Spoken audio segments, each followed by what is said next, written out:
जय हिंद दोस्तों, नमस्कार दोस्तों। आज हम एक नया चैप्टर लेकर आए हैं हिंदी कक्षा 12, जो कि सामान्य एवं साहित्यिक हिंदी दोनों के लिए है। पाठ का नाम है श्रद्धा मनु, जो कामायनी से लिया गया है। कामायनी जयशंकर प्रसाद ने लिखा है। इसमें आप ये समझ लीजिए कि आपको संदर्भ, प्रसंग, व्याख्या, हर चीज़ आपको इसमें बताया जाएगा इस वीडियो में कि आपको संदर्भ कैसे लिखनी है। हर पैराग्राफ का संदर्भ, प्रसंग, व्याख्या, क्योंकि ये बताया जाएगा। उसके साथ साथ आपको रस, छंद, अलंकार भी बताया जाएगा कि इसमें क्या रस, कौन सा रस है, कौन सा छंद और कौन सा अलंकार है। इसके साथ साथ एक एक शब्द की आपकी व्याख्या की जाएगी। तो आइए शुरू करते हैं। तो ये जितना कठिन लगता है, समझ लीजिए उतना सरल है, क्योंकि जो भी चीज़ हमें जितना कठिन लगता है, अगर हम अच्छे से उसको पढ़ें तो हमें उतना ही सरल लगता है। तो आज के बाद आप ये नहीं कह पाएंगे कि ये बहुत कठिन है, मतलब आप कहेंगे कि हाँ, ये भी एकदम सरल शब्दों में है और एकदम अच्छे समझ में आ रहा है। तो आइए देखते हैं। कौन तुम संसृत जल निधि तीर, तरंगों से फेंकी मणि एक, कर रहे निर्जन का चुपचाप प्रभा की धारा से अभिषेक। मधुर विश्रांत और एकांत जगत का सुलझा हुआ रहस्य, एक करुणा में सुंदर मौन और चंचल मन का आलस्य। कौन तुम अर्थात तुम कौन हो, ये प्रश्न है। प्रश्न जो है कौन पूछ रहा है? श्रद्धा पूछ रही है मनु से। क्योंकि आपको बता दें कि प्रलय के बाद सिर्फ 2 ही व्यक्ति बच गए थे, एक श्रद्धा और दूसरे मनु। तो जब मनु ने देखा श्रद्धा ने देखा मनु को, तो मनु से प्रश्न करती है कि तुम कौन अर्थात तुम कौन हो। संस्कृत मतलब होता है संसार रूपी, जलनिधि मतलब होता है सागर, तीर मतलब किनारा, सागर या समुद्र। तो संसार रूपी समुद्र के किनारे तरंगों से फेंकी मणि एक मणि के समान, या फिर ऐसे कहिए कि तरंगों द्वारा फेंकी गई एक मणि के समान संसार रूपी जलनिधि अर्थात समुद्र के किनारे बैठे हो, तुम कौन हो। ठीक, बात समझ में आ रही है? आइए एक बार और देखते हैं। श्रद्धा जब मनु को देखती है तो क्या कहती है कि भाई, सबसे पहले प्रश्न पूछती है कि तुम कौन हो। क्योंकि वो देख रही थी कि कोई बच्चा नहीं है, लेकिन मनु उसको दिखाई दिए, तो वही कह रही है कि तुम कौन हो। क्यों? संस्कृत अर्थात संसार रूपी, जलनिधि मतलब होता है समुद्र या सागर, तीर मतलब किनारे, तरंगों मतलब लहरें आप कह लीजिए, फेंकी मतलब फेंकना, मणि मतलब मणि एक मतलब एक। तो संसार रूपी समुद्र के तीर यानी किनारे पर लहरों द्वारा फेंकी गई एक मणि के समान तुम कौन हो। क्योंकि कर रहे निर्जन का चुपचाप अर्थात शांत होकर के, निर्जन मतलब होता है जन मतलब होता है लोग, निर मतलब होता है नहीं। तो जहाँ पर लोग नहीं रहते, मतलब जहाँ पर इंसान नहीं रहते, उसको हम निर्जन कहते हैं, अर्थात इंसानों से रहित जगह को निर्जन कहते हैं। तो कह रहे हैं निर्जन स्थान का चुपचाप तुम यहाँ पर बैठे हुए एक निर्जन स्थान पे कैसे बैठे हुए हैं? प्रभा की धारा से अभिषेक, प्रभा मतलब होता है चमक या बिजली आप कह लीजिए। कह रहे हैं कि बिजली की धारा से अभिषेक अर्थात स्नान करते हुए निर्जन स्थान पर चुपचाप बैठे हुए हो, तुम कौन हो। अगर हम इसकी एक लाइन में व्याख्या करें तो आप ये कहिए कि श्रद्धा मनु से प्रश्न कर रही है। इसको भी ध्यान से देखिए। एक लाइन में अगर मैं व्याख्या करना चाहूँ, एक बार में व्याख्या करना चाहूँ, तो कौन कर रहा है? श्रद्धा मनु से प्रश्न कर रही है कि तुम कौन हो। क्यों? क्योंकि जिस प्रकार, अब ऐसे कह सकते हैं, जिस प्रकार सागर की लहरों अपनी तरंगों से मड़ियों को अपने किनारे पर फेंक देती है। ठीक, तरंगों से मड़ि को क्या कर देती है? अपने किनारे, तीर यानी किनारे पर फेंक देती है। उसी प्रकार संसार रूपी सागर की लहरों द्वारा निर्जन स्थान में फेंके हुए तुम कौन हो, जो कि मणि के समान बैठे हुए हो, तुम कौन हो। तुम चुपचाप इस निर्जन स्थान को अपनी आभा अर्थात चमक से उसी प्रकार सुशोभित कर रहे हो, उसी प्रकार सुशोभित कर रहे हो जिस प्रकार सागर तट पर पड़ी हुई मणि उसके निर्जन तट को अवलोकित करती है अर्थात सुशोभित करती है। ठीक, आप ऐसे कर सकते हैं। मधुर विश्रांत और एकांत जगत का सुलझा हुआ रहस्य, एक करुणामय सुंदर मौन और चंचल मन का आरत कर है। मधुर विश्रांत और एकांत, जो तुम्हारा विश्रांत है अर्थात जो तुम बैठे हुए हो और जो तुम विश्रांत मतलब होता है थका हुआ, तो जो तुम्हारी थकाहट है अर्थात तुम्हें देखकर ऐसा लग रहा है कि तुम थके हुए हो, उसमें उस थकाहट में भी मधुरता है। मधुर विश्रांत और एकांत में ही तो बैठे हो, लेकिन जो तुम्हारा थकाहट है ना उसमें क्या है, मधुरता है। जगत का सुलझा हुआ रहस्य, ऐसा प्रतीत हो रहा है कि संसार का कोई सुलझा हुआ रहस्य हो तुम, अर्थात कोई रहस्य हो जो कि सुलझा हुआ है, अर्थात ऐसा नहीं है जिसको सुलझाना भी बाकी है।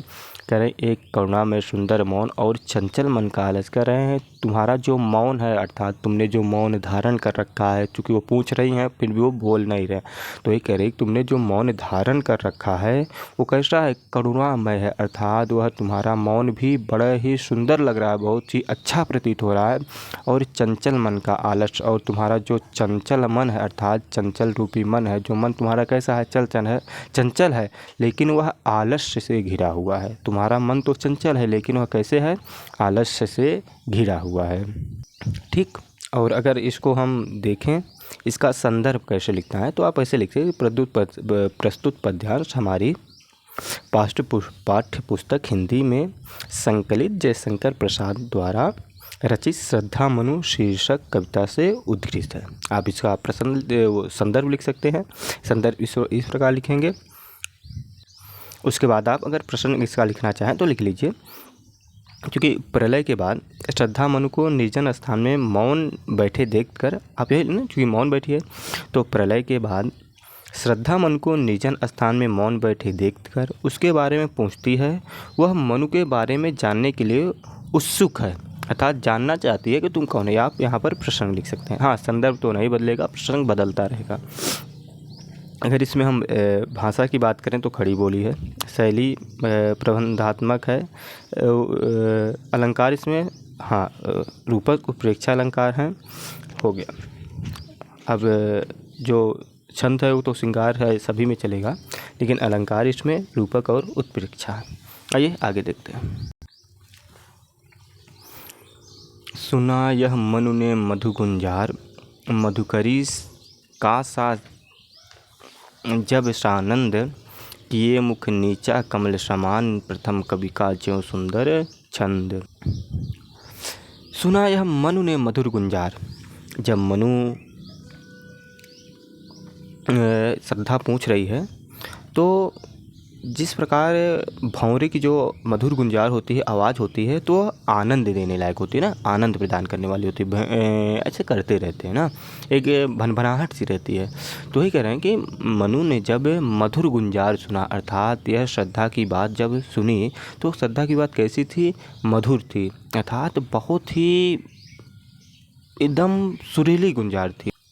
और मधुकरी का सा जब सानंद, मधुकरी मतलब होता है भंवरे, और भंवरे की गुंजार की तरह उसमें आनंद था। जिस प्रकार भंवरे की गुंजार आनंदित करती है, ठीक उसी प्रकार से भंवरे का मधुर गुंजार क्या होता है, वो आनंददायक होता है, आनंद प्रतीत होता है। उसी प्रकार क्या कहते हैं, वो भी उनका श्रद्धा का शब्द भी मनु को बहुत ही आनंदित कर रहे थे। किए मुख नीचा कमल समान, प्रथम कवि का जो सुंदर था। लेकिन जब मनु ने श्रद्धा की ओर देखा तो श्रद्धा का मुख कैसा था, श्रद्धा ने अपना मुख नीचा किया हुआ था, नीचे किया हुआ। कैसे नीचे था, जैसे कमल के समान, अर्थात कमल के समान श्रद्धा का मुख क्या था, नीचे था। प्रथम कवि का जो सुंदर छंद, इस प्रकार लग रहा था कि जैसे प्रथम कवि का सुंदर कोई छंद हो, अर्थात कवि के मुख से जो अर्थात प्रथम कवि का यहाँ सुंदर छंद का मतलब है, आप समझ लीजिए कि कवि के मुख से जब पहला छंद निकलता है ना, तो वह बहुत ही क्या होता है, आनंदमय प्रतीत होता है, बहुत ही मधुर होता है। कवि के मुख से जो मधुर बोली होती है, वह कवि के सुंदर छंद से क्या होता है, बहुत ही अच्छा लगता है। उसी प्रकार एक झटका सा लगा, सहर्ष निरखने लगे लुटे से, कौन गा रहा यह सुंदर संगीत, कुतूहल रह न सका फिर मन।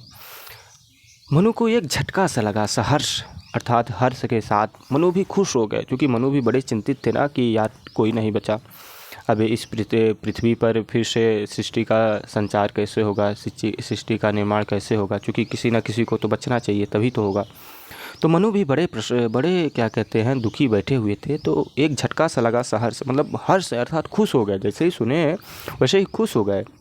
निरखने लगे लुटे से कौन, ऐसे निरखने लगे, ऐसे देखने लगे, ढूंढने लगे जैसे कि लुटे कोई किसी व्यक्ति को लूट लिया जाए, लेकिन फिर भी उसको याद आया कि शायद कुछ हमारे मतलब बच गया हो, तो खोजने लगता है ना। तो उसी प्रकार वह भी खोजने लगे, अर्थात निरखने लगे, देखने लगे कि गा रहा है यह सुंदर संगीत, इतना सुंदर संगीत कौन गा रहा है। कुतूहल रहना था फिर मौन, और कुतूहल अर्थात जानने की इच्छा, आप कह सकते तो जानने की इच्छा अर्थात कुतूहल अर्थात जो उनकी जानने की इच्छा थी, उसकी वजह से फिर वह मौन नहीं रह सके। ठीक, प्रसंग तो इसमें क्या कहते हैं दूसरा होगा, लेकिन संदर्भ वही रहेगा। प्रसंग मैं बता दे रहा हूँ आपको ऐसे लिखना है कि प्रस्तुत पद्यांत में उस समय का वर्णन है जब प्रलय के उपरांत मनु की भेंट श्रद्धा से होती है और उसके मधुर स्वर को सुनकर आश्चर्यचकित रह जाता है। क्योंकि मधुर स्वर को सुनकर क्या आश्चर्यचकित रह जाते हैं ना। ठीक, अगर इसमें भाषा देखें तो वही खड़ी बोली, छंद क्या है श्रृंगार। ठीक, और अलंकार इसमें उपमा, उत्प्रेक्षा एवं अनुप्रास भी है, हाँ, लेकिन उपमा उत्प्रेक्षा ज़्यादा है। ठीक है, तो यहाँ पर ये आइए आगे देखते हैं, आइए आगे देखते हैं। और देखा वह सुंदर दृष्ट नयन का इंद्रजाल अभिराम, कुसुम भौ में लता समान चंदिका से लिपटा घनश्याम। अभी देखते हैं। और देखा वह सुंदर दृष्ट, कौन ने देखा? मनु ने देखा जब श्रद्धा की मधुर ध्वनियों को सुन के यानी सुनने के पश्चात जब मनु का ध्यान श्रद्धा की ओर गया, तो वह देखते हैं, क्या देखते हैं? और देखा वह सुंदर दृष्टि, एक सुंदर दृष्टि दिखाई दिया उन्हें। जब श्रद्धा की ओर उनका ध्यान जाता है तो क्या दिखाई दिया? सुंदर दृष्टि, अर्थात उन्हें श्रद्धा, आप कह लीजिए कि उन्हें श्रद्धा दिखाई दी। ऐसा लगा उन्हें जब श्रद्धा को देखा कि नयन का इंद्रजाल अभिराम, नयन अर्थात नेत्रों का, नयन मतलब नेत्रों का, इंद्रजाल मतलब होता है मोहित करने वाला या मोहनी, आप कह लीजिए मोहित करने वाला, अभिराम का मतलब सुंदर। तो ऐसा प्रतीत लग रहा है कि वह नेत्रों को उनके मोहित कर देने वाली सुंदरता को देख रहे हैं। मतलब इतनी सुंदर श्रद्धा दिख रही थी, इतनी सुंदर थी कि उन्हें ऐसा लगा कि वह नयन का इंद्रजाल अर्थात कोई जादू उनकी आँखों में हो गया हो। कुसुम वैभव में लता समान, अर्थात श्रद्धा फलों से परिपूर्ण वैभव अर्थात लता के समान थी ना। कुसुम में वैभव लता समान, चंद्रिका से लिपटा घनश्याम, ऐसा प्रतीत हो रहा है कि जैसे चांद से कोई घनश्याम अर्थात बादल, सांवले रंग का बादल, जैसे चंद्रमा से कोई श्यामले रंग का बादल लिपटा हुआ हो, ठीक उसी प्रकार श्रद्धा भी दिखाई दे रही थी, अर्थात उसी प्रकार श्रद्धा भी सुशोभित हो रही थी। हृदय की अनुकृत बाह उदार, एक लंबी काया उन्मुक्त मधु पवन क्रीड़ित, ज्यों सुशाल सुशोभित हो सौरव संयुक्त। हृदय की अनुकृत बाह उदार, मतलब जैसे आप इसको ऐसा समझिए इस प्रकार की, जैसे लोग बाहर से दिखते हैं वैसे ज़्यादातर लोग अंदर से भी होते हैं। अब एक आध दो कहीं ना कहीं तो भाई ये तो चलता रहता है ना कि दिखते कुछ और हैं, रहते कुछ और, लेकिन ज़्यादातर देखने को ये मिलता है ना कि जिसका स्वभाव सरल रहता है, जो अच्छे से बोलता है, वो अंदर से भी ठीक होगा, अर्थात जो कड़वाहट भरा रहता है वो कड़वाहट रहेगी उसके अंदर। लोग कहते हैं कि भाई बोली में मत जाइए, अंदर हृदय बहुत सही है, नहीं, हृदय भी नहीं सही है, क्योंकि जब हृदय से तुम्हारी जुबान निकल रही है ना, जब जुबान नहीं सही है तो हृदय नहीं सही है।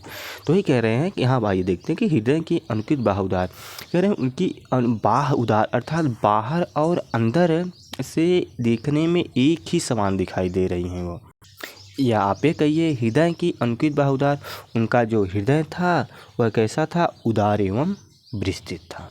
उनका हृदय उदार एवं विस्तृता। अनुकीर्ण मतलब विस्तृत आप कह लीजिए कि हृदय उनका जो था उदार एवं विस्तृत था। एक लंबी काया उन्मुक्त, और काया अर्थात शरीर कैसी थी, एक लंबी थी। एक लंबी काया अर्थात एक लंबी शरीर थी जो उन्मुक्त अर्थात उन्मुक्त युवती की तरह दिखाई दे रही थी। मधु पवन क्रीडित जो सुसार, और ऐसा प्रतीत हो रहा था जैसे मधु यानी सुंदर, पवन अर्थात वायु में, क्रीडित अर्थात खेल रहा हो, जो मतलब जिस प्रकार, शिशु मतलब छोटा, साल मतलब एक साल वृक्ष का नाम है। जैसे छोटे साल के वृक्ष सुंदर पवन के साथ क्रीड़ा कर रहे हो अर्थात खेल रहे हो।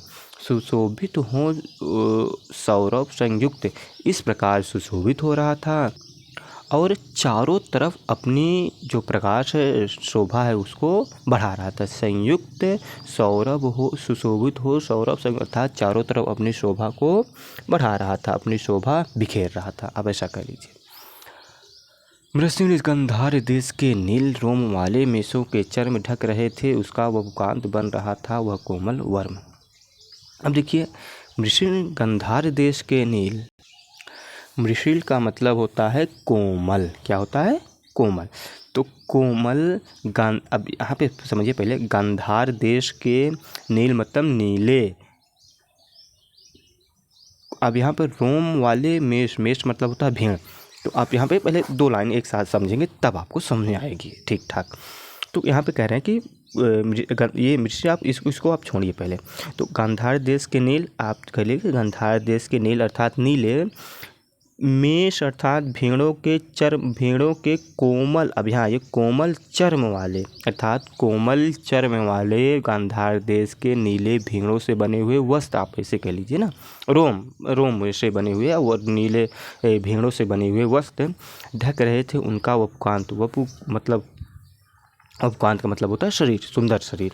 तो उनके जो सुंदर शरीर थे उसको क्या कर रहे थे? ढक रहे थे। अब बन रहा था वह कोमल वर्म। वर्म का क्या मतलब होता है? कवच। तो कह रहे हैं कि वह उनका कोमल कवच बना। कवच जो होता है ना वो कठोर होता है, तो वही कह रहे हैं कि जो है वो नीले भेड़ों वाले चर्म अर्थात, आप समझिए, ऐसे समझिए पहले, उसके बाद पहले आप समझिए पहले, उसके बाद समझाते हैं। देखिए, वो कह रहे हैं, इनका कहने का मतलब ये है, कवि का, जयशंकर प्रसाद जी का कहने का मतलब ये है कि चूँकि गांधार देश में नीले रंग के भेड़ पाए जाते हैं, जैसे आपके हमारे यहाँ सफ़ेद होते हैं ना, ज़्यादातर भेड़ क्या होते हैं? सफ़ेद होते हैं। तो अगर उन सफ़ेद भेड़ों के चमड़े से बनेगा कोई वस्त्र तो कैसे होगा बताइए? वो सफ़ेद होगा ना। तो उसी प्रकार वहाँ पर नीले भेड़ पाए जाते थे। तो नीले भेड़ के जो चमड़े से उनका वस्त्र बना था वह बहुत ही कोमल था, ठीक। और वो वस्त्र उनका पूरा का पूरा सुंदर शरीर को ढक रहा था, और वही वस्त्र उनके शरीर में एक कवच की भांति काम कर रहा था, कोमल कवच की तरह काम कर रहा था। अब समझ में आ गया होगा आपको। ना समझ में आया हो तो फिर चलिए एक बार में समझ लीजिए, आप चुपचाप सुनिए इसको। देखिए, श्रद्धा के वस्त्र गांधार देश में पाई जाने वाली नीले बालों की भेड़ों की खाल से बने थे। मैं पहले ही बता रहा हूँ, इस प्रकार भी मैं आपको बता दे रहा हूँ कि श्रद्धा के वस्त्र गांधार देश में पाई जाने वाले नीले बालों की भेड़ की खाल से बने थे। अत्यंत कोमल होते हुए भी वे वस्त्र न केवल उसके सुंदर तन को ढक रहे थे बल्कि कवच के समान शरीर की रक्षा भी कर रहे थे। बस कहने का तात्पर्य है कि श्रद्धा उन वस्त्रों में सुंदर और सुरक्षित दिख रही थी, ठीक। राम संदर्भ तो वही रहेगा। प्रसंग आप लिख सकते हैं कि प्रस्तुत पद्यांश में श्रद्धा की अपूर्ण सुंदरता और आंतरिक गुणों का उल्लेख किया गया है। श्रद्धा की भाई सुंदरता और आंतरिक गुणों का उल्लेख नहीं किया गया है। कैसे हृदय की उनकी बा उधार, देखा हुआ सुंदर मन, नैन का इंतजार वही राम, एक लंबी का है उन्मुक्त, तो वही है ना कि अपूर्ण सुंदरता। और फिर से मैं बता दे रहा हूँ, लिख लीजिए आप इसको। प्रस्तुत पद्यांश में श्रद्धा की अपूर्ण सुंदरता और आंतरिक गुणों का उल्लेख किया गया है। व्याख्या आपको बता ही दिया है, कोई दिक्कत नहीं। आइए देखते हैं भाषा क्या है। खड़ी बोली। छंद जो है श्रृंगारी होगा। अलंकार उपमा है, उत्प्रेक्षा अनुप्रास, ठीक। उपमा उत्प्रेक्षा अनुप्रास है। गुण तो माधुरी होगा। अच्छा, छंद जो है श्रृंगार सभी में होगा, जो कि 16 मात्राओं का है, ये ध्यान दीजिएगा। आइए आगे चलते हैं। ध्यान दीजिए, चूँकि यहाँ से पूछा जाता है, बीच से अगर पूछा जाएगा तो ये समझ लीजिए पूछा जाएगा। नील परिधान बीज सुकुमार, ये बहुत बार पूछा गया है, इसलिए इसको ध्यान दीजिए। नील परिधान बीज सुकुमार, खुल रहा मृदुल अधकुला अंग, खिला हो ज्यों बिजली का फूल, मेघमन बीच गुलाबी रंग। अब देखिए यहाँ पर क्या करें, नील अर्थात नीले परिधान मतलब होता है वस्त्र। क्या होता है? वस्त्र। तो यहाँ पर आप वो कर सकते हैं कि भाई नीले वस्त्र भेड़ों के चर्म से ही बना हुआ था उनका वस्त्र ना, तो कैसा दिख रहा था? बीच सुकुमार अर्थात बहुत ही कोमल लग रहा था, कोमल दिख रहा था। ठीक, बहुत ही कोमल दिख रहा था, उनका वस्त्र बहुत ही सुंदर लग रहा था। खुल रहा मृदुल अधकुला अंग, और उनका जो अधकुला अंग है वह खुल रहा था, अर्थात आधा आधा आप कह लीजिए, इस प्रकार कह लीजिए कि आधा आधा उनका, थोड़ा थोड़ा आप कह लीजिए कि थोड़ा थोड़ा उनका जो अंग था वह उस वस्त्रों से खुला हुआ दिख रहा था। खिला हो ज्यों बिजली का फूल, और वह जो खुला हुआ उनका अंग था वो इस प्रकार सुशोभित हो रहा था कि जैसे बिजली का कोई फूल खिला हो। कहाँ बिजली का फूल खिला हो? मेघमन बीच गुलाबी रंग में, यानी बादलों के बीच में गुलाबी रंग का जैसे कोई बिजली का फूल खिला हो, मानो श्रद्धा का अधकुला अंग इसी प्रकार सुशोभित हो रहा था, अर्थात दिख रहा था। कोई दिक्कत? चलिए आगे चलते हैं। ओह, अरे रे रे रे, वह मुख पश्चिम के व्योम बीच जब घिरते हों घनश्याम, अरुण रवि मंडल उनको भेद दिखाई देता हो छबछाम। ओह वाह, वह मुख अर्थात उनका मुख। अब यहाँ पर देखिए प्रतीत हो रहा है, ऐसे कर रहे हैं कि उनका जो मुख था वह पश्चिम की व्योम, व्योम मतलब आकाश, तो पश्चिम की आकाश की भांति बीच जब घिरते हों घनश्याम, घनश्याम अर्थात श्यामले रंग के घन अर्थात बादल जब पश्चिम के आकाश की ओर घिरते हों, तो अरुण रवि मंदर उनको भेद, तो अरुण रवि मतलब होता है सूर्य, अरुण मतलब लालिमा, सूर्य की लालिमा। तो चूंकि जब पश्चिम की ओर क्या करेंगे, पश्चिम की ओर आकाश में जब सूर्य छिपेगा अर्थात जब डूबेगा तो क्या होगा? न सूर्य उदित होता है न डूबता है, लेकिन फिर भी हम लोग यही कहते हैं कि सूर्य उदय हुआ और डूब गया। क्या बात है।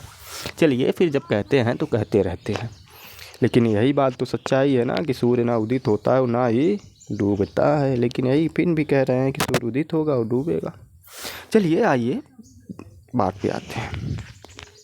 तो जब पश्चिम की ओर सूर्य डूबता है अर्थात जब डूबने को होता है तो उसकी जो लालिमा होती है वो ऐसे प्रतीत होता है कि रवि मंडल उनको भेद, उस घनश्याम को रवि मंडल भेद दे रहा है, दिखाई देता हो छवि धाम, छवि धाम अर्थात बहुत ही सौंदर्य धाम दिखाई दे रहा हो वहाँ पर, और उसको भेद कर बहुत ही सुंदर धाम अर्थात सुंदरता से परिपूर्ण धाम वहाँ पे दिखाई दे रहा हो।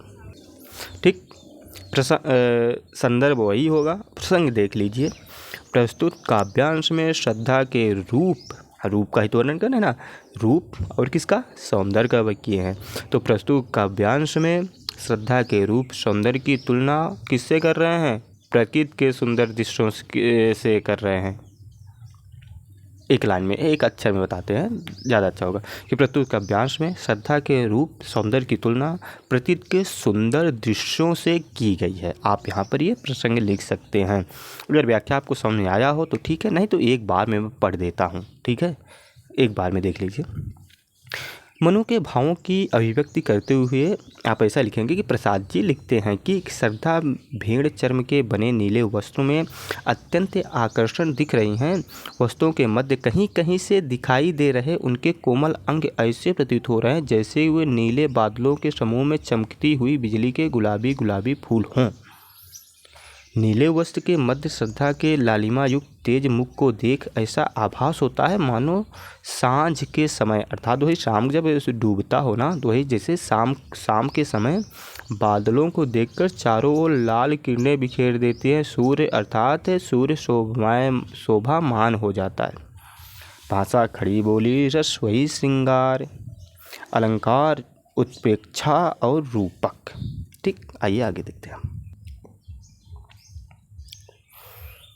घिर रहे थे घुंघरारे बाल, अंश अवलंबित मुख के पास, नील घन सावक से सुकुमार सुधा बनने कोविद के पास। अब देखिए यहाँ पर भी सौंदर्य, उनके श्रद्धा के सौंदर्य का वर्णन किया जा रहा है कि घिर रहे थे घुंघराले बाल, उनके जो घुंघराले बाल थे इस प्रकार घिर रहे थे, बहुत ही अच्छे घिर रहे थे। अब अंश मतलब होता है कंधे, अंश अवलंबित मुख के पास और कंधे से अवलंबित अर्थात लटकते हुए मुख के पास, सुंदर मुख आप कह लीजिए तो ज़्यादा अच्छा होगा ना। अंश अवलंबित मुख के पास और कंधे से लटकते हुए जो घुंघराले बाल थे श्रद्धा के, वो उनके सुंदर मुख के पास आ रहे थे और उनके सुंदर मुख की शोभा को बढ़ा रहे थे। नील घन सावक से सुकुमार सुधा भरने को विदु के पास है। मान देखिए सुधा अर्थात नील घन सावक, नील मतलब नीले, घन मतलब बादल, सावक मतलब छोटे, सावक मतलब बच्चा होता है। तो अब बादल के तो बच्चे होंगे ना भैया, तो छोटे बादल आप कह लीजिए यहाँ पर। तो नील घन सावक अर्थात नीले घन अर्थात छोटे बादल, सुकुमार अर्थात कोमल, आप इसको ऐसे कहेंगे कि कोमल छोटे छोटे नीले बादल, कोमल छोटे छोटे नीले बादल ऐसे प्रतीत हो रहे थे जैसे सुधा अर्थात अमृत भरने के लिए विदु यानी चंद्रमा, यहाँ पर चंद्र रूपी सागर, तो जैसे वो छोटे छोटे बादल अमृत भरने के लिए चंद्रमा के पास आ रहे हों, और उसी प्रकार उनके घिरे हुए घुंघराले बाल उनके मुख की शोभा को बढ़ा रहे थे। ठीक, अब ऐसे ही कह सकते हैं श्रद्धा के सुंदर और घुंघराले बाल वो उनके चेहरे से होकर कंधों पर ऐसे झूल रहे थे, ऐसे आ रहे थे मानो अमृत पान हेतु नन्हे बादल सागर तल को स्पर्श करने की कोशिश कर रहे हैं। ठीक, इस प्रकार। और मुख पर वह मुस्कान, रक्त किसलय पर ले विश्राम, अरुण की एक किरण अम्लान अधिक अलसाई हो अभिराम। ठीक, और उनके सुंदर मुख की मुस्कान को देखकर, और मुख पर सुंदर मुस्कान, और उनकी सुंदर मुख की मुस्कान को देखकर रक्त किसलय पर ले विश्राम, ऐसा प्रतीत होता है। रक्त यानी लाल, किरण, इसकी किरण अरुण यानी सूर्य की, कि सूर्य की लाल किरण क्या कर रही हों, अलसाई यानी अलसा कर, अभिराम मतलब सुंदरता के साथ या बड़े प्यार के साथ विश्राम कर रही हों। किस पर, उनके मुख पर, श्रद्धा के मुख पर ऐसा लग रहा है कि उनके सुंदर मुख पर बिखरी हुई मुस्कान को देखकर ऐसा आभास हो रहा है, ऐसा लग रहा है कि सूर्य की अलसाई हुई उज्जवल किरण लाल नवीन कोपल पर, कोपल यानी उनके जो चेहरा हुआ है, उनका जो चेहरे पर विश्राम कर रही है। हो गया। ठीक, अगर यहाँ पर हम देखें प्रसंग को तो वही होगा। प्रस्तुत काव्यांश में श्रद्धा के सुंदर मुखड़े और मुस्कान की चर्चा की गई है। इसमें अलंकार, अनुप्रास, उपमा, मानवीकरण भी है, भाषा, खड़ी बोली। ठीक, आइए आगे देखते हैं। कहा मनु ने नवधरनी बीच, बना जीवन रहस्य निरूपाय, एक उल्का सा जलता प्राण शून्य में फिरता है असहाय। अब मनु कह रहे हैं, क्या कहा, नभ अर्थात आकाश, धरनी मतलब धरती, बीच मतलब बीच, कि आकाश और धरती के बीच में मेरा जीवन एक निरुपाय अर्थात बिना उपाय के रहस्य हुआ बना हुआ है। नभ अर्थात आप आकाश और धरती के बीच में मेरा जीवन। यहाँ पर एक बात और है कि जो मनु हैं अपना परिचय देते हुए कह रहे हैं कि पृथ्वी और आकाश के बीच में भटकता हुआ मेरा जीवन रहस्य बना हुआ है। अर्थात मैं यहाँ क्यों हूँ, मैं क्यों बच गया, प्रलय में मैं मारा क्यों नहीं गया। तो एक सोच रहे हैं कि मेरा जीवन क्या हुआ है, असहाय बना, एक उल्का सा जलता भ्रांत। मेरा जीवन कैसे बना हुआ है, उल्का सा, जिस प्रकार एक उल्का पिंड आप समझते ही होंगे कि आकाश में भटकता रहता है, मतलब उसका कोई निरुपाय बिना मतलब का ही आकाश में भटकता रहता है। वही भी कह रहे हैं कि उल्का की तरह मैं भी धरती पर बिना मतलब का भटक रहा हूँ, बिना मतलब का बैठा हूँ, बिना मतलब का जी रहा हूँ। शून्य में फिरता हूँ असहाय, शून्य में अर्थात मेरा कोई मूल्य नहीं है, मेरा जीवन का कोई आधार नहीं है। मैं असहाय अर्थात बिना सहायता के ही असहाय मेरा जीवन चल रहा है और मैं शून्य में ही फिर रहा हूँ।